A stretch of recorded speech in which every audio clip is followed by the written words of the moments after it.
નમસ્કાર વિદ્યાર્થી મિત્રો, ફરી એકવાર તમારું સ્વાગત છે અમારી આ યુટ્યુબ ચેનલમાં. તો મિત્રો, આજે આપણે વિડીયોમાં શું જોવાના છીએ? તો આજે આપણે વિડીયોમાં ધોરણ 8નું જે ધોરણ 8 છે આપણું, એનું આપણે જે વિષય ગણિત છે તેનું આપણે જે એકમ કસોટીનું પેપર લેવાનું છે, પ્રશ્ન બેંકનું સોલ્યુશન જોવાના છીએ. 5/10/2024ના રોજ જે પેપર લેવાશે તેના માટે આઈએમપી પેપર લઈને આવી ચૂક્યા છીએ. કુલ ગુણ રહેશે 25, સમય રહેશે આપણો 1 કલાક. તો સાહિત્ય તમારે પૂરેપૂરું પેપર સોલ્યુશન જોવાનું રહેશે. ચેનલમાં ન હોય તો ચેનલને સબસ્ક્રાઈબ કરી દેજો અને બેલ આઇકન દબાવવાનું ભૂલતા નહીં. તો આપણે એમાં જોઈએ તો સમાંતર બાજુ ચતુષ્કોણના વિવિધ ગુણધર્મો ચકાસે છે તથા તર્કને આધારે તેમની વચ્ચેના પારસ્પરિક સંબંધોને સ્થાપિત કરે છે. શું છે? સમાંતર બાજુ ચતુષ્કોણના વિવિધ ગુણધર્મો ચકાસે છે તથા તર્કને આધારે તેમને વચ્ચેના પારસ્પરિક સંબંધો સ્થાપિત કરે છે. તો ખાલી જગ્યા પૂરવાની છે, કોઈ પણ બે. તો એમાં પહેલું છે ચતુષ્કોણ એબીસીડીની સામસામેની બાજુઓ ખાલી જગ્યા અને ખાલી જગ્યા છે. તો ચતુષ્કોણ એબીસીડીની સામસામેની બાજુઓ ખાલી જગ્યા અને ખાલી જગ્યા છે. તેમાં આપણો જવાબ રહેશે, શું જવાબ રહેશે જો તમને લખાવી દઉં છું. તો એબીની એબી અને સીડી, અને બીજું છે એડી અને બીસી. પછી છે બીજા નંબરનું ચતુષ્કોણના એબીસીડીમાં વિકર્ણ શું થશે? એસી અને બીડી. શું થશે? એસી અને બીડી. આપણો આમાં જવાબ રહેશે. સાહિત્ય તમારે જવાબ દેવાનું રહેશે.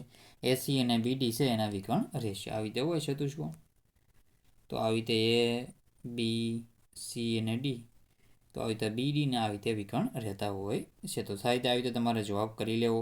પછી છે ત્રીજા નંબરનો ક્વેશ્ચન, એક નિયમિત બહુકોણના બહિષ્કોણનું માપ 45 છે, તો તેના બાજુઓ હશે, તેની બાજુઓ કેટલી છે? 8 બાજુઓ હશે. બાકી આગળના ક્વેશ્ચન જોઈ દો. ચોથા નંબરનો ક્વેશ્ચન છે પતંગાકાર ચતુષ્કોણની બાજુઓ કેટલી હોય છે? તેમાં આપણો જવાબ આવશે 4 હોય છે. પાંચમા નંબરનો ક્વેશ્ચન છે ચતુષ્કોણ હોપની સામસામેની એટલે કે HOPની સામસામેની બાજુઓ ખાલી જગ્યા રહેશે. તો HO રહેશે અને PE રહેશે. પછી બીજું છે HE રહેશે, અને OP રહેશે. તો એની પાસેની બાજુઓ સામસામેની બાજુઓ આવી રીતે રહેશે. પછી છે છઠ્ઠા નંબરનું સમાંતર બાજુ ચતુષ્કોણ એબીસીડીમાં ખૂણો એ બરાબર 90 અંશ છે, તો ખૂણો ડી બરાબર કેટલા થશે? તો ખૂણો ડી બરાબર પણ 90 જ થશે. તો આવી રીતે તમારે જવાબ કરી લેવાના સારી રીતે. પછી સાતમા નંબરનો ક્વેશ્ચન છે ચતુષ્કોણ રેન્ટમાં વિકર્ણ ખાલી જગ્યા રહેશે. તો એમાં આપણો આન્સર રહેશે, શું રહેશે? RN અને ET. શું રહેશે જવાબ? RN. આમાં છે RN અને ET. RN અને ET જવાબ રહેશે. સાહિત્ય તમારે જવાબ આવી રીતે કરી લેવાનો રહેશે. આગળના ક્વેશ્ચન જોઈ લઈએ હવે. તો આઠમા નંબરનું છે સમાંતર બાજુ ચતુષ્કોણના સામસામેના ખૂણાનું માપ ખાલી જગ્યા હોય છે. તો સમાંતર બાજુના સામસામેના ખૂણાનું માપ કેટલું હોય છે? તો આઠમાં આપણો જવાબ આવશે સરખા હોય છે. તો ખૂણા કેવા મળે છે? સરખા ખૂણા મળે છે. પછી છે સમાંતર બાજુ ચતુષ્કોણ એબીસીડીમાં ખૂણો એ બરાબર 100 અંશ અને ખૂણો ડી બરાબર કેટલા થશે? તેમાં આપણો જવાબ આવશે 80 અંશ. પછી છે 10મા નંબરનું સમબાજુ ચતુષ્કોણના વિકર્ણો પરસ્પર કેવું છે? તો પરસ્પર કાટખૂણે દુભાગે છે. ક્યાં? કાટખૂણે દુભાગે છે. તો આવી રીતે તમારે સાહિત્યના જવાબ કરી લેવાના રહેશે. ચેનલમાં ન હોય તો ચેનલને સબસ્ક્રાઈબ કરી દેજો. તો મિત્રો, તમને બીજા યુટ્યુબ ચેનલ વિશેની માહિતી આપી દઉં. જો મિત્રો, આપણે આ બીજી યુટ્યુબ ચેનલ છે હરીબારી, આ યુટ્યુબ ચેનલનું નામ છે, આ વ્લોગ્સની ચેનલ છે. ડેઇલી વ્લોગ્સ અને મિની વ્લોગ્સ આપણે આમાં અપલોડ કરીએ છીએ. તો આ ચેનલ પણ તમે સબસ્ક્રાઈબ કરી લેજો. જો આવી રીતે આમાં આપણે વિડીયો ડેઇલી વ્લોગ ઉતારીએ છીએ, તો સાહિત્ય આમાં પણ તમે જોઈ શકો છો. અને આ ચેનલને પણ તમે સબસ્ક્રાઈબ કરી લેજો. તો મિત્રો, વિડીયોમાં આપણે આગળ વધી જઈએ અને સોલ્યુશન પૂરું કરીએ. તો બાકી આગળના ક્વેશ્ચનમાં જોઈએ તો પ્રશ્ન બ છે ખરા ખોટા જણાવો કોઈ પણ બે. તેમાં પહેલું છે દરેક લંબચોરસ ચોરસ છે. તો દરેક લંબચોરસ ચોરસ છે, તો બિલકુલ ખોટું વિધાન છે. દરેક ચોરસ લંબચોરસ રહેશે, તો આ ખોટું રહેશે. દરેક સમબાજુ ચતુષ્કોણ સમાંતર બાજુ ચતુષ્કોણ છે, તો આ વિધાન બિલકુલ સાચું છે. પછી દરેક ચોરસ સમલંબ ચતુષ્કોણ છે, તો દરેક ચોરસ સમલંબ ચતુષ્કોણ છે, તો એ બાકી આ વિધાન પણ સાચું છે. ચોથા નંબરનો ક્વેશ્ચન છે ચોરસમાં બધા ખૂણા કાટખૂણા હોય છે. તો ચોરસમાં બધા ખૂણા કાટખૂણા હોય છે, તો આ વિધાન પણ બિલકુલ સાચું છે. પછી છે પાંચમા નંબરનો ક્વેશ્ચન લંબચોરસમાં વિકર્ણોના માપ સમાન હોય છે.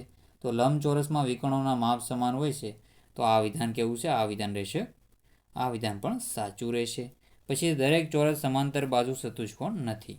તો દરેક ચોરસ છે સમાંતર બાજુ ચતુષ્કોણ નથી, તો આ વિધાન ખોટું છે. પછી છે લંબચોરસના એક ખૂણાનું માપ 100 અંશ છે તો તેની બાજુના ખૂણાનું માપ 80 છે, તો આ પણ ખોટું રહેશે.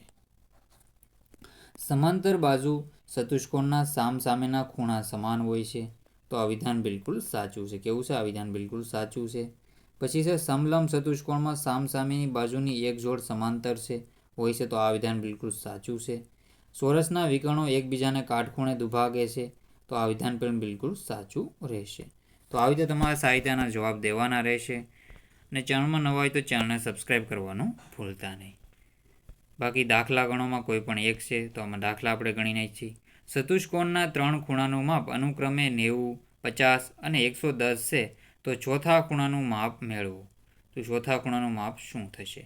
પછી ચતુષ્કોણના 3 ખૂણાના માપ અનુક્રમે 80, 40 અને 120 છે, તો ચોથા ખૂણાનું માપ મેળવો. તેમાં આપણે જોઈએ તો ચતુષ્કોણના બધા ખૂણાનું માપ 360 હોય. બાકી આ ખૂણા છે ને આપણે માપનો સરવાળો તમારે કરી લેવાનો રહેશે. પહેલાં જો અહીંયા 90, 50, 110, 90, 50 ને 110, તો આનો સરવાળો થશે આ 90 ને 110 ને 110 ને 90 ને 50 થશે 140, 140 એટલે 250 થશે -360. તો જવાબ તમને મળશે કેટલો? 110. આનો જવાબ મળી જશે. તો આવી રીતે તમારે કરી લેવું. આગળનું છે પણ એમાં પણ તમારે સાહિત્ય આવી રીતે કરી લેવું. તો આમાં પણ 80, એ 360માંથી 80, 40 અને 120, તો 240. તો 240 માઇનસ તમારે કરવાના રહેશે. આમાં પણ 120 જવાબ આવશે. કેટલો આવશે? આમાં 120 જવાબ આવશે.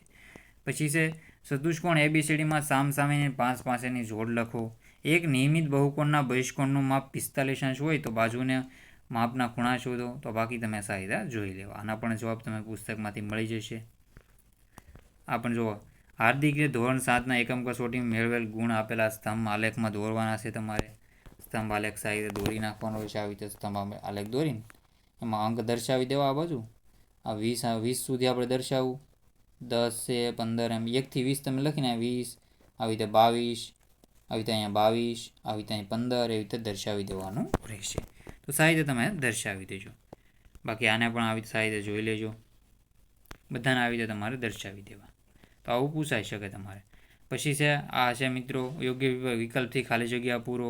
કોઈ પણ સંખ્યાને તે સંખ્યા વડે એક વખત ગુણતા એ વર્ગમૂળ બની જશે. શું મળશે? વર્ગમૂળને તો વર્ગમૂળને આવી રીતે આ સંજ્ઞા વડે દર્શાવે છે. આ વર્ગમૂળ આ સંજ્ઞા. વર્ગ અને વર્ગમૂળ પ્રક્રિયા એકબીજાની કેવી છે?